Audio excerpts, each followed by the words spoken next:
الو، السلام عليكم. وعليكم السلام. اخي الكريم، سعادة القنصل صح؟ تفضل سيدي، اهلا وسهلا. اخي الكريم، انا هلا من شوي اتصلت ورد علي القائم بالاعمال وين؟ عنكم بهاي بورسو. القائم بالاعمال حضرتك رد عليك؟ ايه، ردت علي مرة وقالت انه هي يعني عرفت عن نفسها انه هي القائم بالاعمال. نعم مزبوط، تفضل. اخي الكريم، انا عيطت علي، انا كنت عم بتصل، انا من مدينة اريحة من محافظة ادلب. انا عم بتصل، يعني كانت في معي، يعني تعرضت امبارح للضرب بسبب انه حدا شتم على بشار الاسد، وانا رديت عليه وتعرضت للضرب وانه بتقابلوني بهالطريقة هاي. لا يا سيدي، طول بالك، هذا في سوء تفاهم معناها، ما تكون مو هي يعني مين الحكي لا، هي معك؟ يا اخي هلا كنت عم بحكي معها صار لي 5 دقائق، قالت لي روح انا ما راح رد عليك، يعني وصارت انه تعيط علي، وانا قلت لها انا خايف على اهلي بدي انزل، فبتقول لي روح اتصل مع مين، مع واحد تاني. بصير هالحكي هذا؟ معلش خلينا، معلش نكون هيك برواق، انا ما بعرف شو الموضوع، يعني انت شو حكيت معها ما بعرف. تفضل. اخي الكريم، الموضوع على النحو التالي. انا امبارح كنت سهران انا ورفقاتي بولنديين. حضرتك وين موجود هلا؟ انا موجود بالعاصمه. طيب يا ريت تزورنا نشرب قهوه. اخي الكريم، انا بدي ازورك اشرب قهوه. طب انا وهاي المشكله، هلا انا اذا طلعت من البيت بجوز اتعرض للضرب مره ثانيه. انا ما بدي اشرح لك حياتك اذا هيك، لا حياتك اهم، بس لا ان شاء الله ما يكون هيك يعني. طب اخي الكريم، انت ما حاولت تسمعني يعني، ولا هي حاولت تسمعني، وانا يعني كيف يعني لا بدي انا اسمع لك، بس انا كنت ببالي انا بدي يعني انا تكريم انا راح بدي انا راح اجي أسمع. لعندكم، بس راح اجي هلا بلكي انه هاي يعني انتم بتلاقوا لي شغله انه اطلع من البيت جيبوني لعندكم. لا هيك هلا يعني فعلا في خطوره على حياتك. اخي ما بعرف، انا هددوني، وانا بصراحه انا خايف منهم. مين هن اخي تفضل. الكريم، انا عم بحكي لك، انا امبارح كنت سهران مع رفقاتي بولنديين، ف كنا بالمطعم، فكانوا هودي حطوا اغنيه جدا مقرفه، يعني بتتعرض للسيد الرئيس بشار الاسد، يعني الاغنيه. مطعم بولندي. بمطعم بولندي، يعني اغنيه كانت يعني كلماتها مقززه، يعني اقل كلمه كانت فيها يجحيش، وعطوا مصاري لصاحب المطعم مشان يحط هاي الاغنيه، وصاروا يشرحوا باي لغه؟ ها. باي لغه؟ بالعربي. بالعربي نعم. بالعربي، وصاروا يترجموا شو هي الكلمات يعني، وصاروا يشرحوا للعالم يعني شغلات كتير تانية، يعني انا ما بحب انه حدا يحكي عن بلدي هيك. فانا قلت لهم يعني ما بصير هالشغل هذا يا شباب وكذا، نعم. ضربوني. ضربوه. اه ضربوني وهددوني، وقلت لهم انه لازم يعني البلد تهدى، وهلا عم يحكوا انه في اصلاحات، عم يحكوا بالبلد، قلت لهم في اصلاحات يعني، وهلا الامور ماشيه على قدم وساق. قال كذب، يعني هالحكي هذا كله كذب. نعم. قال، فلما عرفوا انه انا من مدينه اريحه، قال يا اخي انت اهلك عم ينضربوا وبينقصفوا، تهجروا نصهم على تركيا، وانا بصراحه ما عم بحسن التليفون، ما عم بيلقط معي على اريحه، نعم. وحابب بدي انزل، انا بدي انزل على البلد، يعني قالوا لي دير بالك تنزل لانه الشبيحه رح ياخذوك من المطار.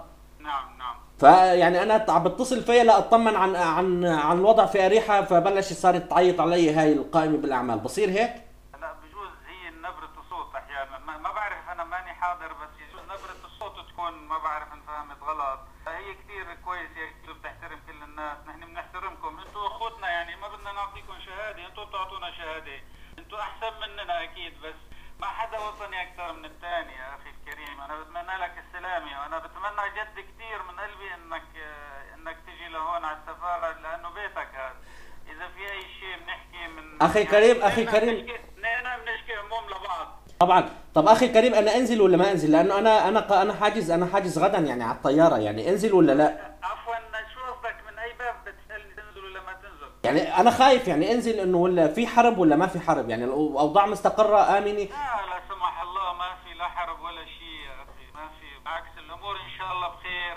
بس في انت بتسمع بالاعلام كثير عم يبالغ بالارقام وبالضحايا وبالمشاكل، وفي كذب كثير، بس في المشكله انه في مجموعات الدوله عم تحاول تضبط الامن، يعني اكثر لا اكثر ولا اقل يعني. طب اخي الكريم، انا عم بتفرج على قناه الدنيا، الامور منيحه يعني، وهلا عم بيقولوا انه العصابات المسلحه. تمام والله يا اخي، يعني عم ينقلوا اعلامنا الحمد لله، عم ينقلوا الواقع، لكن للاسف ما حدا عم يصدقه. يعني طب ليش يا اخي، ليش اعلامنا ما حدا عم يصدقه يعني طيب ما هون السؤال يعني غريب، لانه ما بدهم الحقيقه، دليل انه بدهم العكس، يعني في مؤامره يبدو. يعني انا امبارح كنت عم بتفرج على قناه الدنيا، يعني الامور يعني هلا الامور متجهه للاحسن، عم بتفرج على قناه الجزيره والعربيه والبي بي سي، بتقول كانها حرب. حاربنا، حرب. حاربنا، هي المسلمه الموضوع يعني. طيب اخي الكريم، انتوا انا خبرت انه وزير الخارجيه المعلم انه نعم. بما انه بعد ما لغى اوروبا من على الخارطه لا لا، فخبرت. ما لغى، مين قال لك لغى؟ قال بدنا ننسى يعني التعامل في حال، لان هن بتعرف هن عم يتحركوا فينا وعم يفرضوا عقوبات علينا.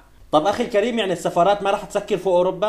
لا لا لا، انت صرت هذا الموضوع معلش، يا ريت انت اذا في شيء بنحكي بالسفاره، هذا صار موضوع اخر. طيب اخي الكريم، مشان هاي الاغنيه شو ما نسوي فيها؟ كان الاغنيه؟ ايه. يا اخي ما الانترنت معبى اغاني، شو بدنا نعمل؟ لا. بدي اسالك شو بدنا نعمل.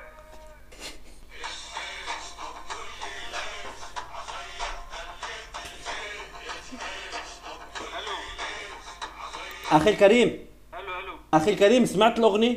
يا اخي. طب يا اخي، انا بصير هيك يحكوا؟ يعني معقول انه البلد قبل 15 اذار ما كان حدا يحكي عن سياده الرئيس، وهلا يعني اقل كلمه عم بيحكوا يا جحيش ومطالعين هاي الاغاني؟ يعني انا بسبب هاي الاغنيه امبارح انضربت.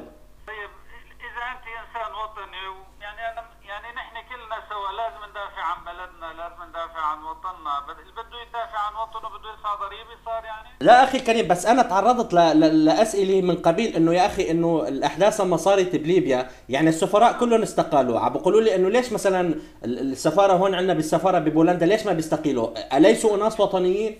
معلش يا غالي كريم، هلا عم ندخل بمواضيع ثانيه، هلا انت عندك موضوع. إيه، انا ما احسن ترد عليهم، يعني انا ما احسن ترد عليهم، يعني قلت لهم. فيك ترد انت كمواطن على سلامتك، كلنا ناس وطنيين يعني. يعني هل الليبيين اكثر وطنيه منكم؟ يعني الليبيين هن اكثر، السفراء الليبيين اكثر وطنيه من السفراء السوريين؟ لا.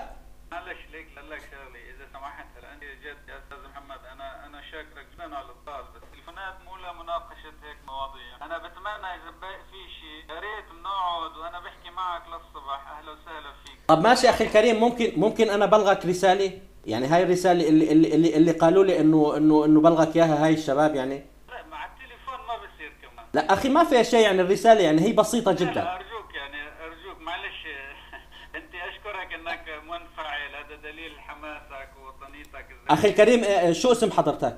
انا اسمي حمزه حسن. يا سيد حمزه حسن، انا واحد من شباب ثوره 15 اذار، وبحب بلغك هالرساله هاي. اهلنا في سوريا يقتلون ويضربون ويداس عليهم بالارجل، وانتم لم تحركوا ساكنا، ولا واحد من هؤلاء السفراء حرك ساكن. هل بدينك؟ هل ترضى هذا؟ هل ترضى هذا؟ شفت انت لوين بدك توصل؟ انا عم بحكي معك بكل لطافه. انا عم بحكي معك كمان يا اخي الكريم بكل لطافه وبكل ادب. هل ترضى هذا لاهلك في سوريا؟ شفتي منشان هيك عم تقول لي نحن اخوه في الوطن يا عزيزي، وقلت لك السفاره لك بتحب تشرف، بنحكي بكل هدوء، شفت انت لوين بدك توصل؟ لوين بدي اوصل يا اخي الكريم؟ اهلي تهجروا من جسر الشغور، تهجروا على تركيا. كيف هيك يعني بصير هيك يا اخي؟ ليش هاي الناس اللي تهجرت وانقتلت ازواجها وانقتلت اطفالها بصير هالحكي هذا؟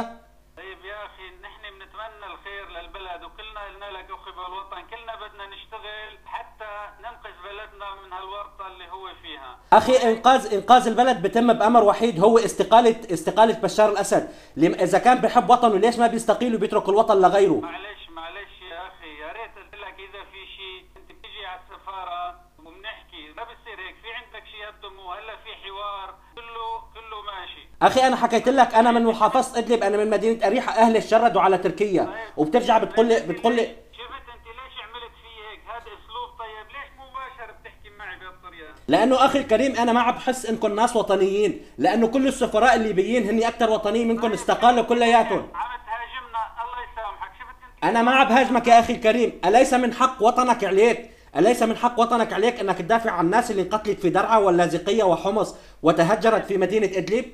اليس من حقهم عليك ان اليست انت مالك ممثلهم؟ الكلام على التليفون، ما في داعي للكلام على التليفون. ليش ما في داعي يا اخي الكريم؟ الحقيقه يجب ان تقال، يعني خليكم قد المسؤوليه. ان شاء الله نحن قد المسؤوليه، ومعلش لكن اذا في شيء يا ريت تكتبوا انت وتبعتوا. انا حبيت بلغ لك، لانه نحن اي صوت مسموع بسوريا.